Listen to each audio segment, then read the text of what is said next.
Hi, everybody. I'm Jeffrey Driscoll. And I'm Jim Kerr. And welcome to 15 Minutes of Fame.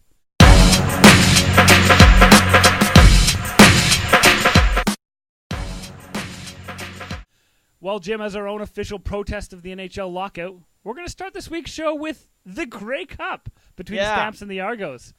Jim, what did you think of the game? First of all, take that, NHL. Exactly. Hope that cuts you deep. I Players hope that too. helps. Yeah. I don't think it will. No, not gonna lie to you. I don't think so either. But the Grey Cup, I don't know. I was hoping it'd be a little closer. Yeah. I'm glad that Toronto won.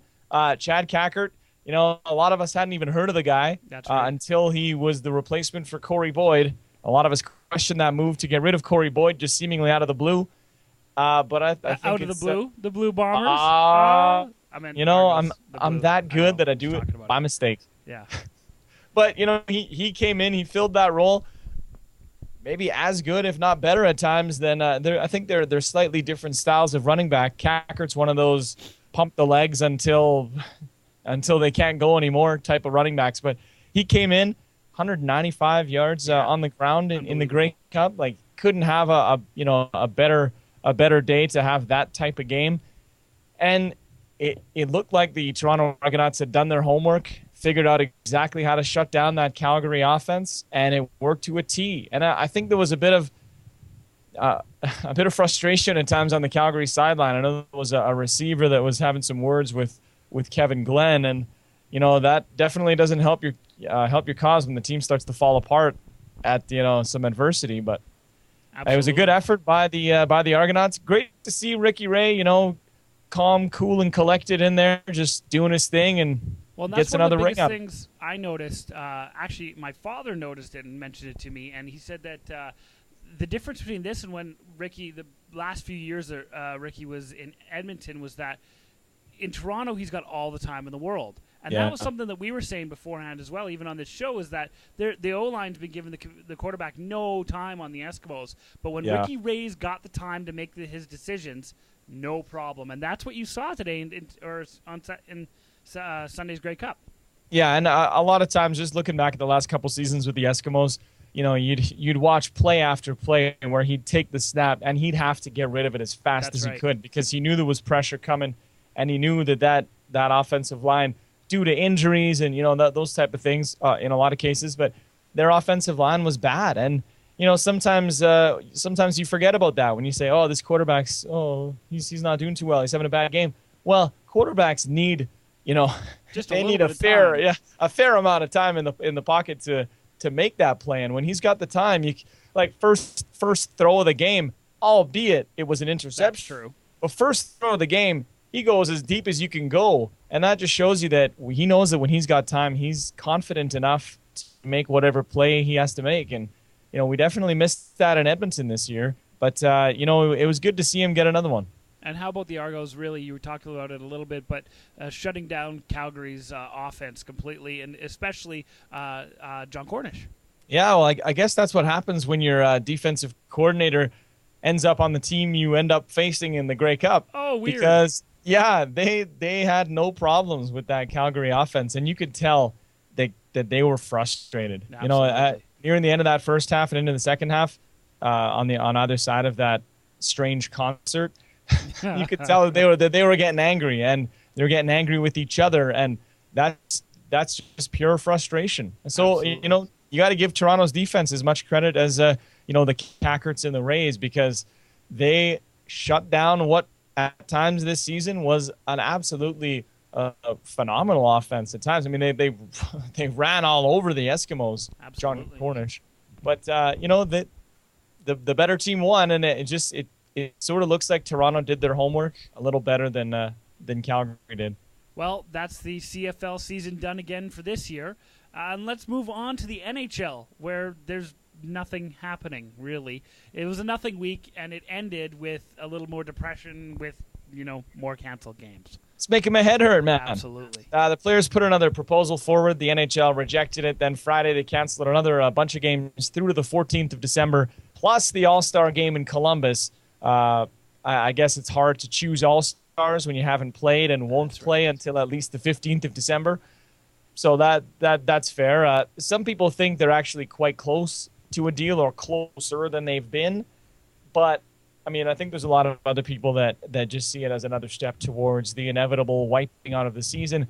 I'm not sure where I stand on that because it did sound like there were some things in the latest round of talks that there was some progress, but even if they're closer, they're still quite a ways apart from the sounds of it. And I mean, it might take something big to change that. Unfortunately, I feel that the longer this goes, the more it's in the court of the NHL. For instance, you look at the last one, Gary Bettman pushed it, and then forced the players to end up signing something that was way worse than what was originally put on the table for them.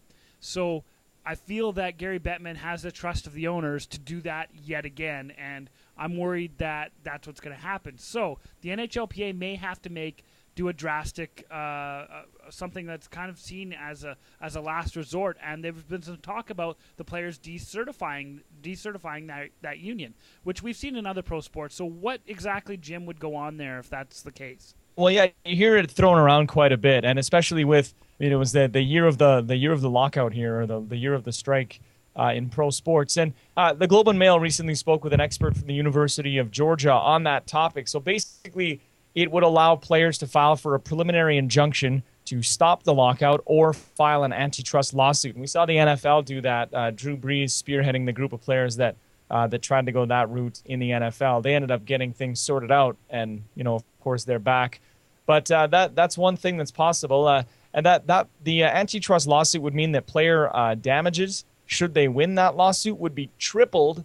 Some estimates have them losing $10 million a day as players. So you do the math on that one. Yeah, that's a lot of money. Other interesting things to think about is without a union, the draft becomes maybe something that doesn't happen anymore, where players are negotiating with, they have the full run of teams to negotiate with, as opposed to this team has your rights. And I'm sure there's some players that, while they love going high in the draft, they're also kind of like, now I have to go to Edmonton. Yeah. But I mean, I'd pick Edmonton over like a Columbus totally. But still, yeah, I know what you're saying. But the salary cap might be an issue. It might be gone. Free agency rules would likely change. But the expert that they spoke with said the injunction is kind of hit or miss. It may or may not be something that works for them. And the antitrust lawsuit could take years in the courts, but I don't think either side or the fans really want to see this thing drawn out in court over several years. No. Because I would assume that if it's in court, they're probably not playing. Yeah, that's exactly right. So basically, decertifying is a way to stop the lockout. But a lot of people also say, though, that they've left it too late. And say they file to have the injunction right now. Well, maybe it gets heard sometime in December. Maybe they get it sorted out by January. If you're lucky. Yeah. Totally. No. So it seems like it's a tough last resort. Yeah, I think it's a last resort, but it's something they have in their in their back pocket if they choose to use it. Well, while we're talking hockey, did you see what Jeff O'Neill, or someone who possibly hacked his Twitter account, said? He wanted to make hole in Gary Bettman's head. Make hole. Yeah, that's a little interesting. I think if you haven't played since 2007, this probably isn't your war. That's you right. could cheerlead, that's fine, but I mean, to be saying something like that and making it obviously that's going to make it about you. Yeah. You might, I don't know. I was going to say you might write something like that and then think, oh, what could be, but you got to be sort of aware That's right. that a lot of people are going to see that, but it gave us all a chance to look back on the Chris Chelios comments from back in the day. Way but back, which is hilarious. We also had Roman Hammerlick calling out Donald Fear, saying that they have to push him to get a deal, and who's gonna give us the money that we've lost? Is Fear gonna give us that money and that kind of stuff? He took a bit of heat from a lot of players, but he came out afterwards and said, you know what, this is my third lockout, and I've earned the right to speak my mind. That's fair. That is fair. Eric Cole was one of the guys who was not impressed with those comments. He said something like, if he was sitting across the room from me, and then the rest of the conversation was off the record. Yeah, exactly. So he was a bit upset about it, and I could see he's one of the guys, a big NHLPA guy. Yeah. So I could see him being upset at comments like that. But yeah, you're starting to hear it from players a little bit. But I would expect a guy who's in the last year of a deal and in the late stages of his career to be upset. Absolutely. More upset than someone who might have 10 to 15 years ahead of them, No, completely. And before we hit the Gabbies this week, the NBA officially has its first flopper, Jim. Yep, this one will go down in history. Reggie Evans of the Brooklyn Nets was fined $5,000 for his second flopping offense. The first man ever under the new flopping rules. We salute you, Mr. Evans. Absolutely. This is the 15 minutes of fame salute on that one. Exactly. Well, folks, let's move on to the Gabbies. These are good and bad by you. We take the best and the worst in the world of sport and usually make a little fun of it. I'm going to make fun of this first one because let's start it off with a shout-out to Grinnell College sophomore Jack Taylor. I think everybody saw the highlights from this, who put up 138 points. And that's in one game, folks, in a recent. But here's the thing, NCAA Div 3. It was Division 3 basketball game. He shot 52 of 108. His team won 179-104. I saw a stat that said he had to take a shot, what was it, once every 10 seconds or 8 seconds or something like that? Something ridiculous like that. Something ridiculous. I think it's safe to say that Taylor should for sure be playing in at least Div 2. Yeah, exactly. Oh, yeah. Definitely. Move him up one div. Yeah, he looks like a Div 2 guy, man. Yeah, exactly. He's definitely outgrown Div 3. And then I saw a tweet, though, on Sunday that he only had like 20-some points in his next man. Unbelievable. So, yeah. I think he's peaked. He's back on the way down now. Apparently he was in a little bit of a slump, and the coach said, get him the ball and take every shot, and that's exactly what he did. I mean, some of the moves were fine. Like, they were good. The guy's quick. But, again, like, Div 3, like, okay, sure, ball hogs, no assists either, eh? Well, and I was just going to – that's a Kobe-style game right there. But, yeah, there you go. That's it. Yeah, that's quite the achievement. Absolutely. Let's give a good to 9-year-old Sam Gordon. A video of her intense football skills recently went viral. Gotta love the internet age that we're in now. Since then, she's been on talk shows. She's been, practicing with the 49ers, her favorite team, getting her own Wheaties box. Yep. That's awesome. She says she wants to go back to soccer, though. And the U.S. national team is flying her out to meet them later this month. So this girl is just blowing up. If you haven't seen the video, she's sick. Yeah. Like, she's so good. And she tackles, she plays running back, she plays quarterback. Like, kid's got some skills. They had her on the set of one of the NFL shows. Yeah. They were, showing off her moves and stuff. It's cool to see, but it's amazing how much can happen through posting internet. A video on YouTube. Yeah, it's outstanding. I think that football clubs should start following the soccer style and sign that kid. Sign her now. Yeah. You know what I mean? I agree. Exactly. Well, and finally, a good to Barcelona's Leo Messi, basically a constant on the 15-minute of fame. Good side. He scored his 79th and 80th goals of 2012 with a pair of Champions League tallies on Tuesday. That puts him 5 back of Jim always likes to give me the fun names. Gerd Müller. His record set back in 1972. I think it's safe to say that barring an uncharacteristic slump, which really hasn't happened this year, or an injury, that record is all but his. Really, in soccer, this is the year. 2012 is the year of Leo Messi. 80 goals. Guy's unbelievable. That's ridiculous. Absolutely. In a low-scoring sport. Oh, totally. Good for you, my friend. Absolutely. Making soccer a little watchable for the people who can't stand to watch it. Totally. Not me. I like it. But, no, you do. Yeah. Me. Yeah. It's me. Yeah. He's talking about me, folks. All right. Cool. All right, let's give a bad to Morehead State basketball coach Sean Woods. Now, he's been suspended for a game by the college after ripping into a player during a game recently. And we're talking ripping, R-I-P-P-I-N-G, into this kid. Right. Yeah, he gave him a shove as he came back to the bench, screamed in his face. The kid walked away, followed him down the bench, screamed at him. The kid sat down. He got down on his knees and screamed at him some more. It was I was sitting there going, ooh, this is uncomfortable for me. Yeah. And I'm just watching it on YouTube. Oof. But, that's a little bit much, I think. And hopefully he tones it down a bit in the future. Yeah, before he kills somebody or something. And then afterwards, the players will come out and they'll be like, he really deserved getting killed. He didn't really do what he. That's just the coach. That's coach being coach, yo. Hey, man, that's Woodsy being Woodsy, man. Exactly. That's You need a guy sometimes to push you in that right direction. Literally push you in that right direction. To literally push you. Yeah. He was saying that he wasn't sure if his ears if his hearing was good, right, so he asked the coach to yell at him a bit. So the coach was doing him a favor. It's just coach, man. Yeah, just coach. Look out for us. Let's give a bad to Tufts University in Massachusetts for rescinding Lance Armstrong's honorary degree in Doctor of Humane Letters.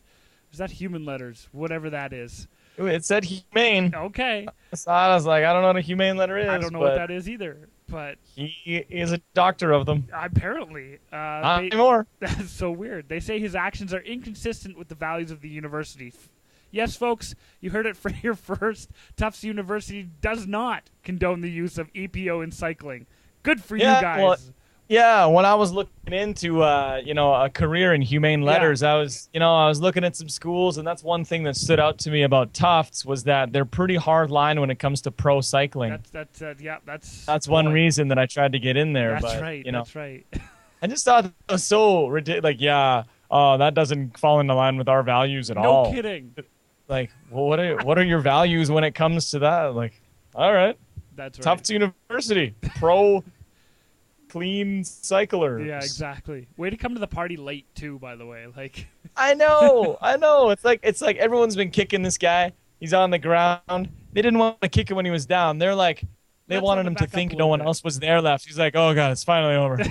Oh, it's lying here. People have been kicking me all day. It's finally over.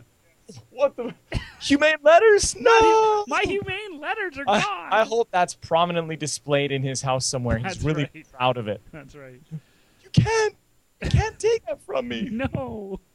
I wonder what that is, though. No, totally. Doctor of Humane Letters. I'm with you. Like, which of the letters are humane? A-E. A? Maybe? Z. Maybe the vowels? That's right. Finally, this week, a bad to Shakhtar Donetsk. Luiz Adriano for a funny goal he scored in the Champions League this week.